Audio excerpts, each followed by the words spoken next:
Doctor Yunus এবং তার সরকারি শেখ হাসিনাকে ফিরাইয়া আনার জন্য যা যা করা দরকার এটা তারাই করতেছে।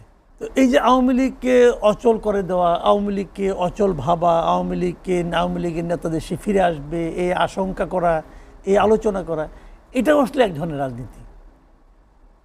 এটাও এক ধরনের রাজনীতি। মাননীয় প্রধানমন্ত্রী নিজে যেহেতু বলেছেন, ব্যক্তিগতভাবে যখন নাকি শেখ হাসিনা চলে গেলেন এবং যখন নাকি নতুন একটা অন্তর্বর্তীকালীন সরকার গঠন হলো, তখন আমি বহু জায়গায় বলেছি এবং তখন আমার এটা বিশ্বাস ছিল যে শেখ হাসিনার চ্যাপ্টার বাংলাদেশে ক্লোজ, শেখ হাসিনা আর বাংলাদেশে ব্যাক করতে পারবেন না, এটা আমি মনে করতাম ওই সময়।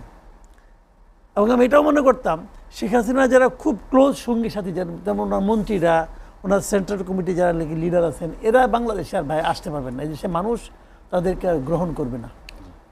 কিন্তু এরপর আমি দেখলাম যে এই যে ডক্টর ইউনূসের সরকার, এই সরকার এক একটা কাজ করে, তার এই সমস্ত কর্মকাণ্ডের মাধ্যমে আমার যেন কেন মনে হচ্ছে যে ডক্টর ইউনূস এবং তার সরকারি শেখ হাসিনাকে ফিরাইয়া আনার জন্য যা যা করা দরকার এটা তারাই করতেছে, জাস্ট তারাই করতেছে। মানে ওনারা এমন এমন কাজকর্ম করতেছে যে মানুষ এখন আওয়ামী লীগকে রাজনীতির থেকে বিচ্ছিন্ন ভাবতে পারছে না। আমি একটা এক্সাম্পল দিয়ে বলছিলেন, বাঙালি এই যে আজকে এই যে মেহেদী হাসানের সঙ্গে ওনার ইন্টারভিউটা খুব আলোচিত হয়েছে।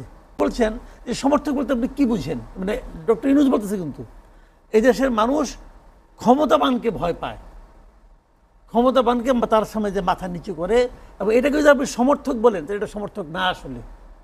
তার মানে উনি বলতে চাচ্ছেন যে আওয়ামী লীগ যখন ছিল ক্ষমতায় তাদের ভয়ে লোকে তাদের সমর্থন করার মতো অভিনয় করত, ভান করত। মানে আমার কাছে এটা শুনে মনে হলো যে এই লোকটা আসলে এই দেশকে চিনে না, এই ভদ্রলোক এই দেশের মানুষকেও চিনে না। আওয়ামী লীগের অত্যাচারের কারণে, শেখ হাসিনার কারণে মানুষ কথা বলতো না, এটা ঠিক, কিন্তু এটা ভয় পেত, সমর্থন করতো না। সমর্থন এবং ভয় পাওয়া দুটো ডিফারেন্ট জিনিস। এই দেশের বাঙালি ক্ষমতাবানকে সমর্থন করে না, ক্ষমতাবানকে ভয় পায় মাঝে মাঝে, তবে সব সময় না। সমর্থন করে নির্যাতিতকে। একটা এক্সাম্পল দিয়ে বলি তাহলে বুঝবেন। এই নুরুল মজিদ হুমায়ুন আওয়ামী লীগের মন্ত্রী ছিল না, শিল্পমন্ত্রী 2 দফা, ভদ্রলোক মারা গেছে।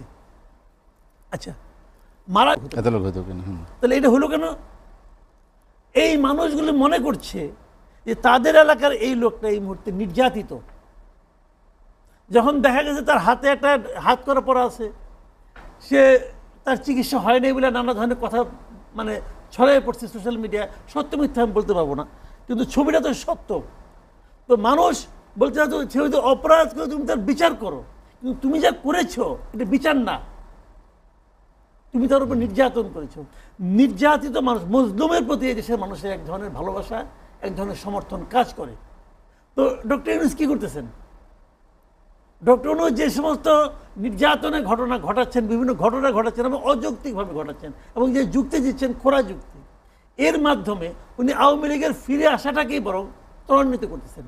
আমি তো বলবো আওয়ামী লীগের লিডারদেরকে, আপনারা সবাই যার বাসায় একটা ডক্টর ইউনূসের ছবি বড় করে বাঁধায় রাখেন, কারণ এই লোকটাই আপনাদের সেভিয়র।